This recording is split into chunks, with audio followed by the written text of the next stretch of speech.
Hello दोस्तों, स्वागत है आपका आज की वीडियो में। आज की वीडियो में हम आपके लिए लाए हैं बहुत ही बड़ी खबर। तो चलिए स्टार्ट करते हैं वीडियो को अपनी जल्दी से। आपको पता है इंडिया के अंदर क्योंकि क्रिप्टो रेगुलेशन के ऊपर, उसके फ्रेमवर्क के ऊपर कि क्या क्या लॉज होने चाहिए, उसको कैसे चलाना चाहिए, क्योंकि गवर्नमेंट चाहती है क्रिप्टो को भी कंट्रोल करना। तो उसके अंदर क्या है, लगता है फाइनली बातचीत चालू हो गई है, क्योंकि सेबी ने अपने अभी लेटेस्ट इंटरव्यू में, क्योंकि उन्होंने ये बात कही है कि SEBI open to oversight of cryptocurrencies trade in contrast of to RBI. तो क्या है, Indian SEBI recommends local regulator monitoring crypto trading. तो सेबी ने रिकमेंडेशन दी है कि लोकल रेगुलेटर्स हैं वो कैसे मॉनिटर कर सकते हैं क्रिप्टो ट्रेडिंग को इजीली। क्योंकि सबसे बड़ी बात है, क्योंकि ऑफिस है इंडिया पर भी, खाली 30% टैक्स, 1% टीडीएस, और हमेशा क्या है, नो सेट ऑफ लॉस। खाली टैक्स के बारे में ही बात नहीं होनी चाहिए, क्योंकि देखो जब फ्रेमवर्क बनेगा तभी आप उसके ऊपर क्या है, एक उसको राइट वे में उसे मॉनिटर कर पाएंगे। क्रिप्टो ट्रेडिंग किस तरीके से हो रही है, जैसे हमारी एफआईयू की गाइडलाइंस, उसको किस तरीके से फॉलो करा जाना चाहिए। और जैसे इंडियन एक्सचेंजेस पर क्या है, कस्टमरों को अपना जो फंड है वो डिपॉजिट करने में या उनको बैंक अकाउंट में विड्रॉल करने में जो प्रॉब्लम्स आ रही है उस चीज़ को लेकर, तो सारी चीज़ों को लेकर ना जब तक बैठकर बात नहीं होगी, रेगुलेटर्स उसके ऊपर अपना पूरा एक फ्रेमवर्क नहीं डिज़ाइन करते हैं कि इसको किस तरीके से चलाना चाहिए, जब तक कुछ नहीं हो सकता। और इसकी कहीं ना कहीं लगता है गवर्नमेंट में भी बात चल रही है, और सेबी भी इसमें इंटरेस्ट लेता हुआ नज़र आ रहा है, ऐसा लग रहा है। तभी उन्होंने बयान दिया है, क्योंकि देखिए सेबी ही बना सकता है गवर्नमेंट को भी, क्योंकि सेबी भी कहीं ना कहीं एक विभाग ऐसा है, एक डिपार्टमेंट ऐसा है गवर्नमेंट का, जो जानता है कि अब क्रिप्टो का स्टेटस क्या है। क्योंकि भैया सेबी ऑलरेडी इतने फंड्स मैनेजमेंट है, मैनेज करता है अपने फंड्स को, ठीक है ना, चाहे वो कमोडिटीज़ हो, तो उसको पता है, क्योंकि वो फाइनेंशियल एक इतना बड़ा इंस्टीट्यूट है, एक इतना बड़ा डिपार्टमेंट है, जो ऑलरेडी, चाहे वो फॉरेक्स हो, चाहे वो अपना कहते हैं ना करेंसी को लेकर हो, जैसे कि क्या डॉलर कितना बढ़ रहा है गिर रहा है, ठीक है, चाहे वो इंडेक्स ट्रेडिंग कराता हो, ठीक है। तो सेबी ऑलरेडी इन सारे कामों को करता आ रहा है काफ़ी लंबे समय से। तो सेबी की ऐसी राय है कि क्या करना चाहिए। सेबी ने कहा है कि नए जो भी डिपार्टमेंट्स हैं उन्हें बनाने की जरूरत तो है नहीं, क्योंकि पहले ही इतनी सारी चीज़ें चलती आ रही हैं।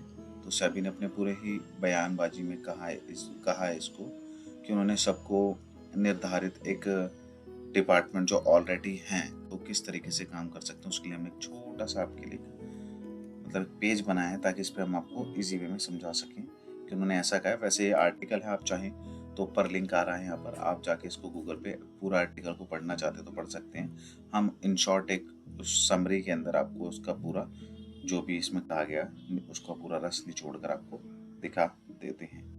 तो ये हमने बनाया था। पहला क्या है कि सेबी ने कहा है कि सेबी को तो आप जानते हैं, सेबी की फुल फॉर्म है security and exchange board of India, ठीक है। जैसे सेक अमेरिका के अंदर सिक्योरिटी एक्सचेंज ऑफ कमीशन, वैसे सेबी इंडिया का है security and exchange board of India.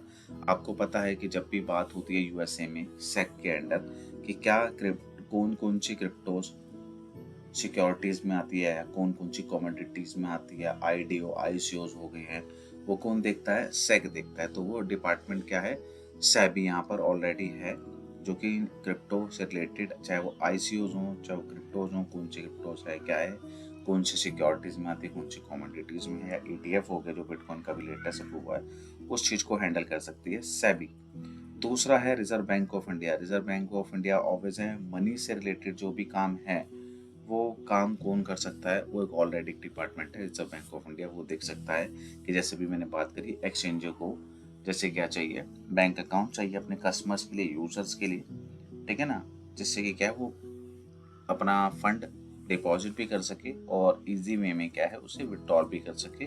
और साथ के साथ क्रिप्टो करेंसीज में चलते हैं स्टेबल कॉइंस, क्योंकि आपको पता होगा सबसे पहले आप क्या करते हैं, आईएनआर से क्या खरीदते हैं, USDT.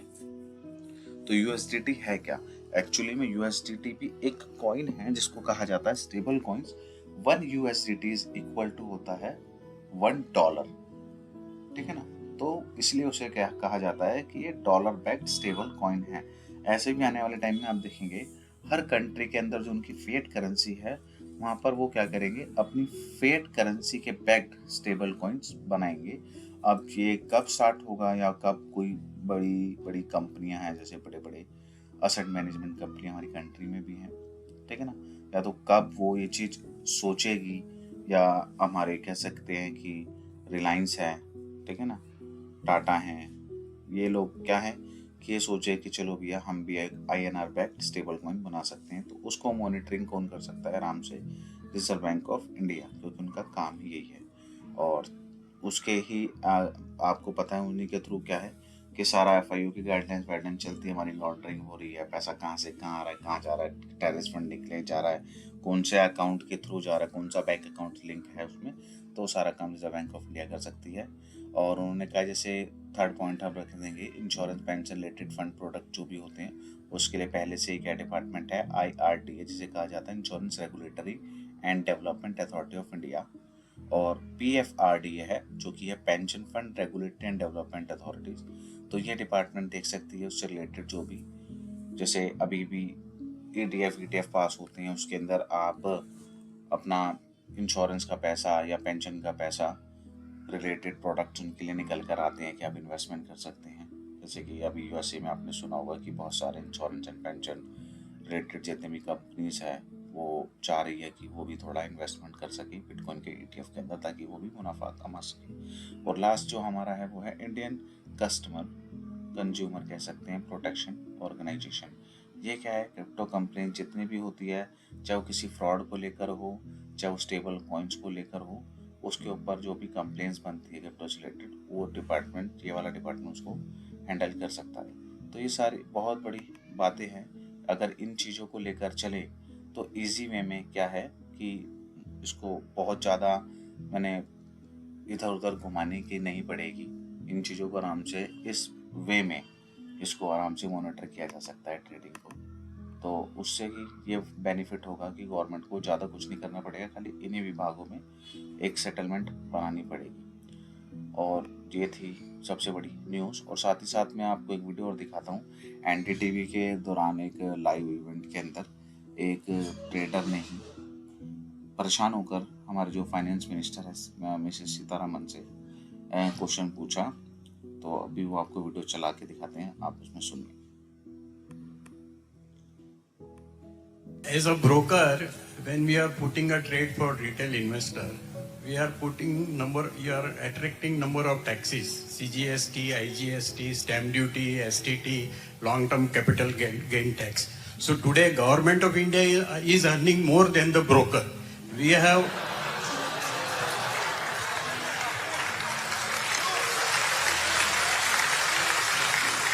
so government, I am investing everything, I am taking whole lot of risk, and government of India is taking away entire profit of mine. You are my sleeping partner, I am a working partner with my finance, my risk, my staff, everything. So what do you want to say on this? Number two, there is one more question for you.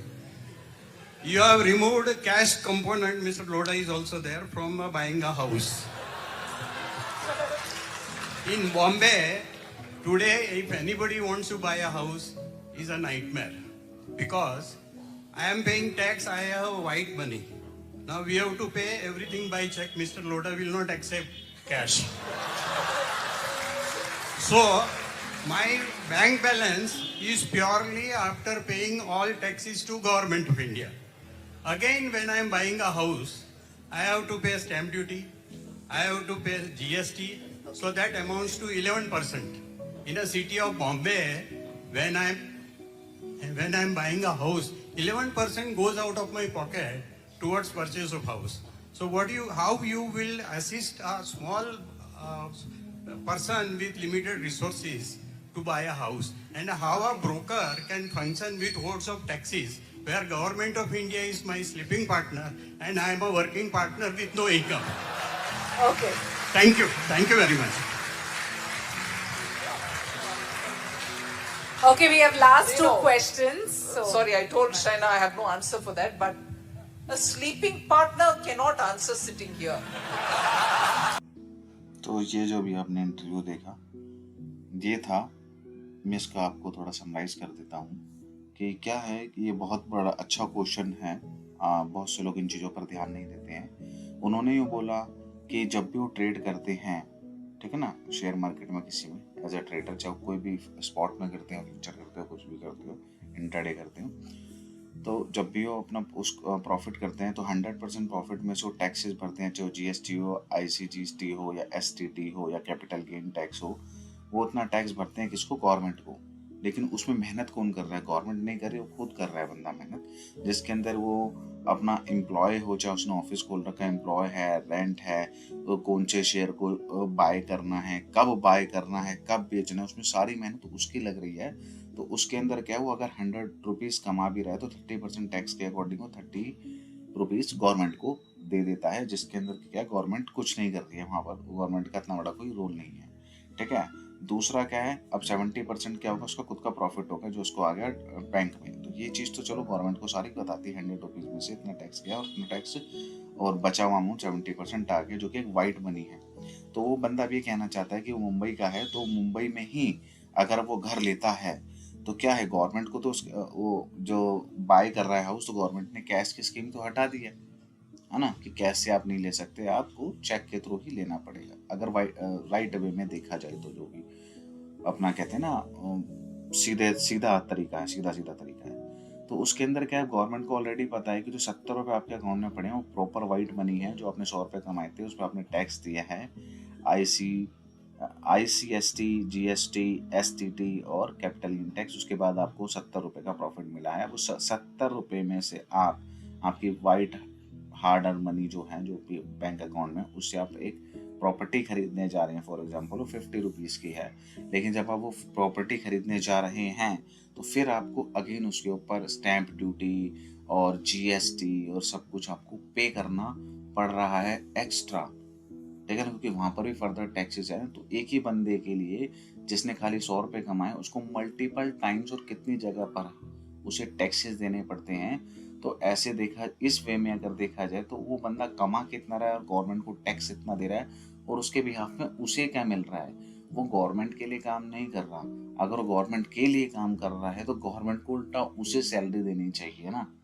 लेकिन हो क्या रहा है कि government उसके लिए काम नहीं कर रही, लेकिन एज ए टैक्स के रूप में एक सैलरी का पार्ट वो गवर्नमेंट को दे रहा है, जिससे कि क्या हो रहा है कि जितना ब्रोकर नहीं कमा पा रहे हैं उससे ज़्यादा तो गवर्नमेंट कमा रही है। तो ये अच्छा क्वेश्चन था, सोचने वाली बात थी कि कोई ऐसे क्वेश्चन नहीं पूछता, बहुत ही कम लोग होते हैं।